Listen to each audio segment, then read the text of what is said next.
And welcome to the castle, everybody. This is Nightsaber Z42 back with another Roll20 tutorial. Anyways, so in this video, I am going to kind of go over the process of creating an NPC in Roll20. And specifically for this one, I am using Dungeons and Dragons 5th edition. I've already done one for Star Wars, the FFG line, so feel free to check this playlist or wherever this video goes out for that information if you're interested. But for this one specifically, I'm going to focus on Dungeons and Dragons, specifically 5th edition. So I'm in my Humblewood campaign here, okay?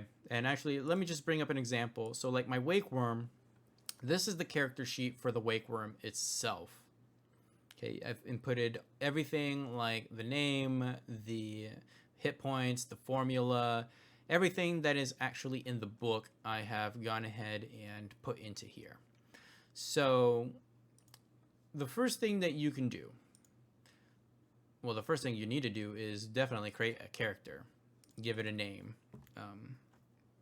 So let's say I got Wake Worm number 2, and you can just go ahead and upload a picture if you want, or select a token and then use that selected token to create a default token. So then whenever you pull out that monster, that token actually gets pulled out. Here's actually what I mean. So for example, if I have my Wake Worm right here, if I just drag out the Wake Worm, oh, that's so wrong. What happened there?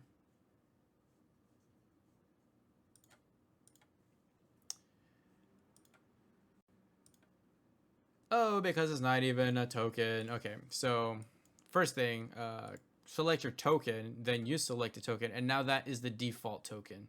So if I pull out another Wake Worm, boom, same size, same stats, same everything. Everything that is been inside of your settings for the edit token is going to be the default setting. So if I change like the HP for this one, it will still link up. That's rather stupid. Well, actually, that makes sense. You're gonna actually have to create a duplicate. So go to edit, create a duplicate of that monster, because that's the way the compendium works. If I just drag a monster here, it's actually creating a new character for that monster. So like, let's say I go ahead and pull out another adult black dragon. Did I get that right? So if I change this to 190, is it going to change the other one? No. Okay, so what happens is they actually make a different character. So if I go back here, I have my adult black dragon. Strange how that is actually not a new character, but I would tell you, go ahead and create a new, or just create a duplicate. That way you're not going to have this funny business of every time I try to change the stat for one thing, it changes it on the other. And actually that could be because it's boom, there we go. But then again, then I wouldn't have access to the HP and whatnot. Choices. Okay, I would honestly just create a different one. And honestly, the way that I would do it, everything that's in this folder is going to be a template anyways. And so what I would do is I would just make a copy. And so if I'm using that in my adventure for that day, then I have access to it and I can change it however I need. So that's how I would do it. Everything that I put here is pretty much just a template for later use. Okay, so anyways, let's get to creating the monster. So first thing that I'm going to do is go ahead and click on create character or character sheet. So how do we want to create this character? Charactermancer is good if you want to do like the D&D Beyond style, creating a PC character. You can create an NPC, or you can edit the sheet directly and put the information and whatnot. If you're creating an NPC, you're probably just going to want to straight up click this. Like, don't even worry about anything else. Although there is a way to change it from an NPC to a player character. And it's by checking that box right there. And if I go here, if I click on the settings, I can click on NPC and it's going to change it back to the NPC. So let's go ahead and change some things. This is a huge beast. The AC is going to be 16. Natural armor. By the way, if you're wondering how I know all of this, so I actually don't know all of this. I'm actually pulling these stats off from the source itself. So for example, I have my PDF version of the Humblewood setting right here. And so all I am doing is I'm looking at the stats and I'm putting it in itself. But when I get down here to like this really long paragraph, I'm just going to copy that. And the reason is actually fairly simple, because when I actually get down here to doing actions, I'm just going to go ahead and copy and paste. Boom. Easy, just like that. And I just, okay, there it is. So, I believe this is an attack, yada, yada, yada, and put the information there. So if you're looking at the stat block, it will actually have everything written out specifically. So like, let's go ahead and close this. Oh, I guess I should put the swallow. There we go. Because it's a swallow action. Let's say I'm going to add a new one. This is going to be a tail attack. So I'm going to go ahead and check the attack. This is a melee weapon attack. Its range is 25 feet. This is a huge beast after all, and to hit is going to be an 8. Target is going to be 1 target, and I am pulling this straight up from the information on the PDF. So on the hit is going to do 3d8 plus 5. Type in the formula. And the type of damage is bludgeoning. If it has an on hit 2, then you can add that in there as well. If you don't want to show the description, or if you don't have one, you can always click hide. Doesn't really matter. And there we go. Okay. So, things like actual attribute stats I don't think matter, because the formula has already been inputted. We're telling it how much to hit, we're telling it how much damage it deals plus any bonus damage. So the attributes, if you don't have them, they don't really matter, but if you do, go ahead and input them in anyways. So let me close out of here, and I'm actually going to go ahead and use this nerf as a token for my Wakeworm number 2.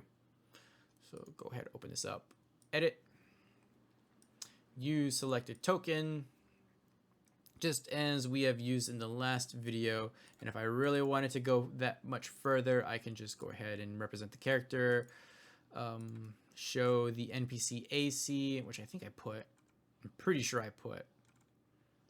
If not, I can go ahead and change that. So NPC AC, HP. Actually, why am I even doing it like that? I should just go ahead and hit the letter and it'll take me right to it. We did not put in AC. Or we didn't put hit points. Okay, so this is a beast. So it's going to have a power level of 8,000. But it's only got 800 HP left. Easy peasy, right? Okay, so there we go. Boom. So, let's say that I need to roll for my attacks or something like that. So, you're going to open your character sheet for that monster. And you're going to click on the actual action.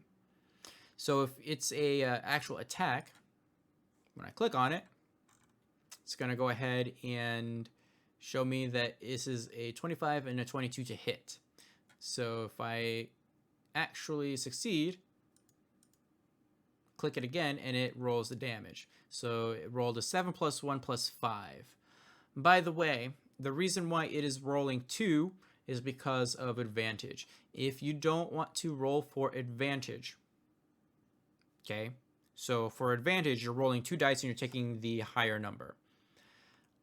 If you don't want your players to always be rolling advantage, like let's say it's too confusing because for some reason they can't accept the fact that they're only taking the roll on the left, which is the first roll, and you want to turn that off, go to your character sheet, or to the character, go to settings. It's the wrong one. What am I looking for? Okay, here we go. General options, always roll advantage. You can click that to advantage toggle. So that means that it's going to become a click up here. So if I want to roll advantage, I click on advantage. If I just want to roll normal, I just roll for normal. And now it's only rolling 1 dice. Or 1 die, I suppose. Oh, wow, look at that. Another 18 to hit, damage. To my level 1 player, you die. Okay, so there is that. So whenever you're making rolls like that, just click on the actual name. Now if it's not an action, you can still click on it and it's just gonna pop up the description.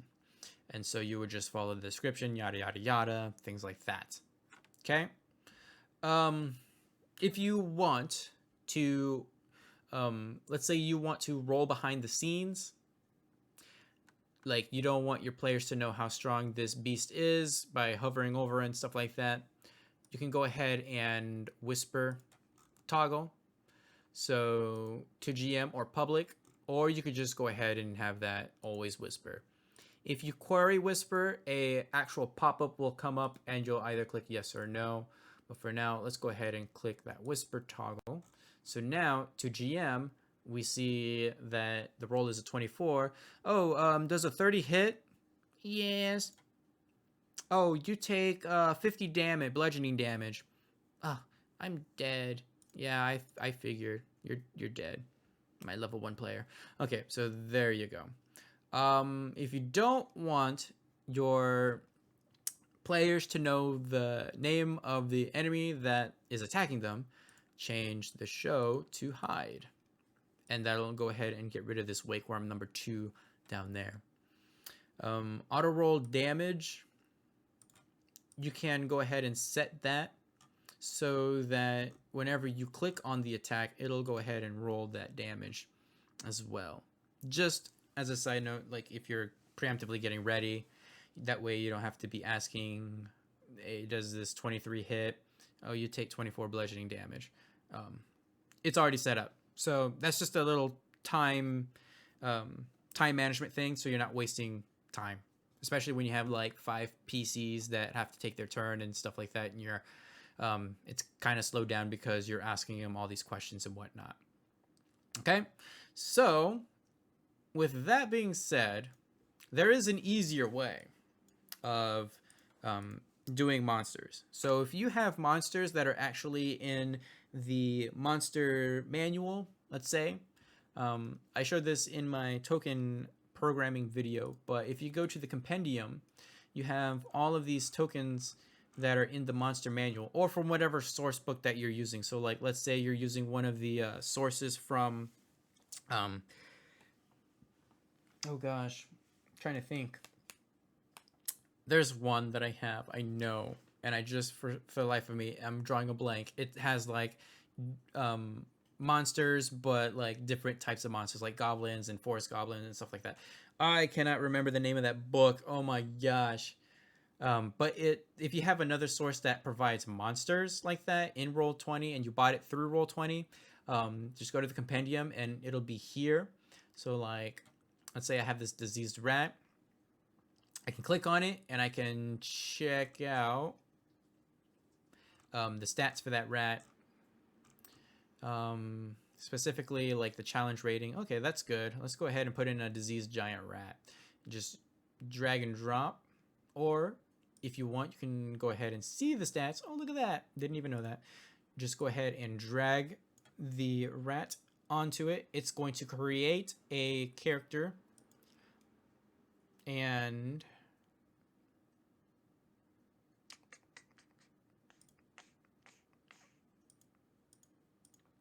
I think that's about it. Yeah, there it is. It's a really awkward picture of the small tiny rat, and it'll actually pop that in right there at the top in your journal.